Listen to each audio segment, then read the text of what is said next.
Assalamualaikum warahmatullahi wabarakatuh. Kini Rocky Gerung semakin ketar-ketir dan ketakutan. Pasalnya dirinya itu telah disinggung Bapak Prabowo dalam sebuah pidatonya. Ini membuat Rocky Gerung memberikan klarifikasi karena saking takutnya sosok Rocky Gerung ini kepada Bapak Prabowo Subianto.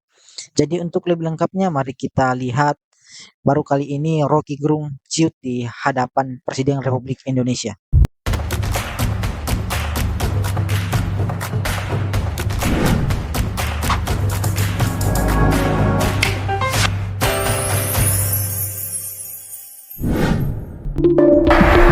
Dan saudara-saudara, jangan kira kami ini bodoh. Memang ada yang mengatakan saya ini tolol, ada. Gak apa-apa. Ada yang mengatakan saya bajingan yang tolol, ya kan? Tapi saya nggak sebut namanya, kalian sudah tahu loh. Gak apa-apa. Tapi kami paham dan kami mengerti. Jadi saudara-saudara, ya, 100 hari pertama kami akan baik. Dalam arti saya berharap ada kesadaran. Saya pernah menyampaikan seluruh aparat, seluruh institusi, bersihkan dirimu.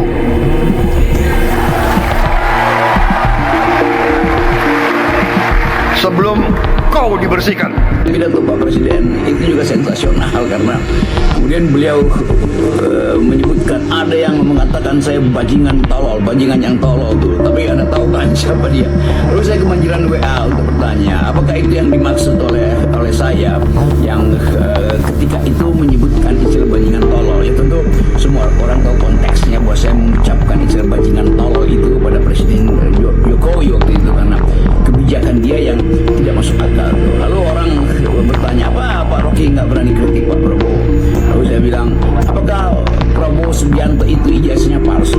Apakah Prabowo Subianto itu punya ambisi untuk meneruskan kembali proyek-proyek Jokowi? Apakah Prabowo Subianto ingin menambah kereta cepat? Apakah Prabowo Subianto ingin membangun istana untuk kepentingan dia sendiri? Dan semua pertanyaan retorik itu tentu terarah pada keinginan publik untuk melihat bagaimana presiden yang dipilih dengan elektabilitas yang sangat signifikan dan popularitas dan acceptability yang sangat tinggi itu didalilkan untuk menjadi pemimpin yang betul-betul mengeksekusi kebijakannya, kan itu sebetulnya implisit di situ. Jadi kita menduga dengan kuat bahwa Presiden Prabowo akan memangkas kabinetnya, dan itu ada hal yang rasional.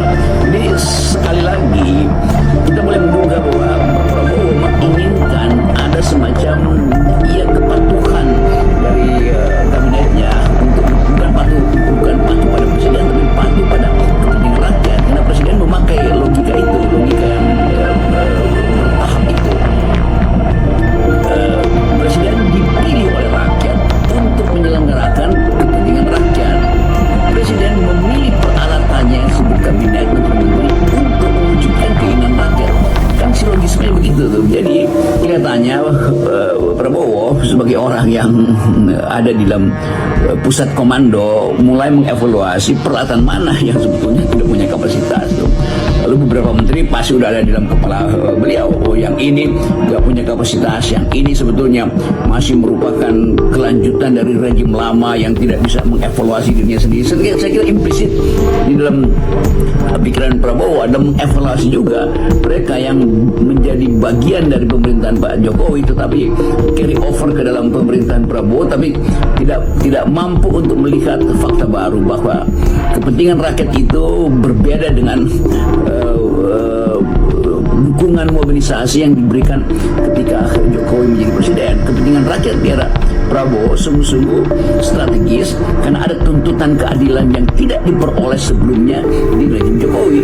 Seolah saya mengatakan Prabowo bajingan tolol. Tidak, saya bilang presiden ke-8 adalah bajingan tolol.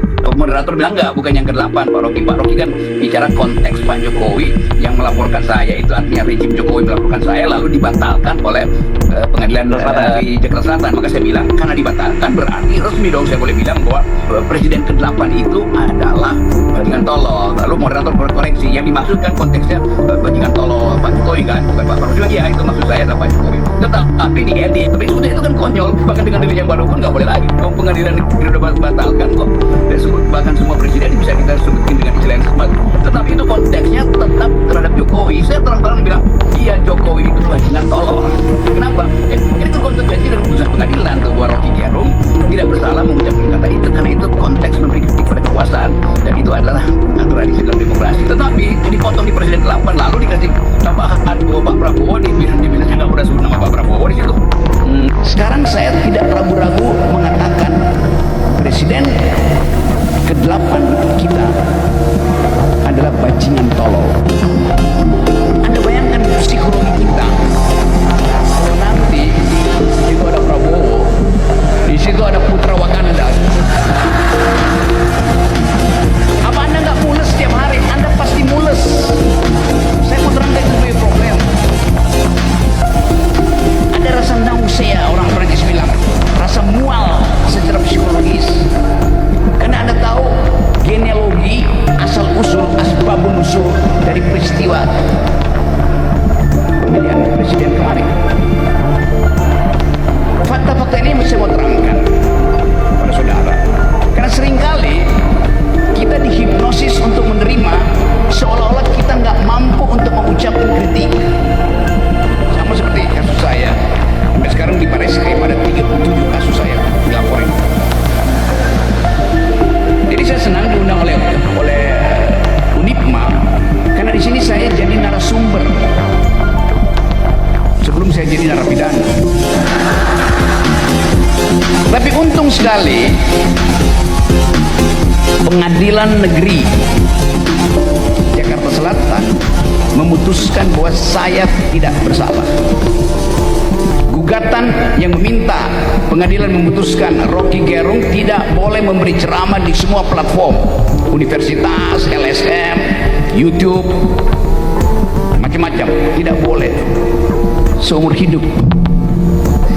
Bahkan yang minta itu adalah pasukannya Kaisar Wakanda. Tapi perubahan politik mengubah paradigma itu, akhirnya saya dibolehkan lagi. Dan gugatan itu ditolak oleh pengadilan. Artinya sekarang saya tidak ragu-ragu mengatakan presiden ke-8 kita adalah bajingan tolol. Jadi cukup sekian untuk video kita kali ini. Semoga video ini bisa bermanfaat dan menambah wawasan kita. Assalamualaikum warahmatullahi wabarakatuh.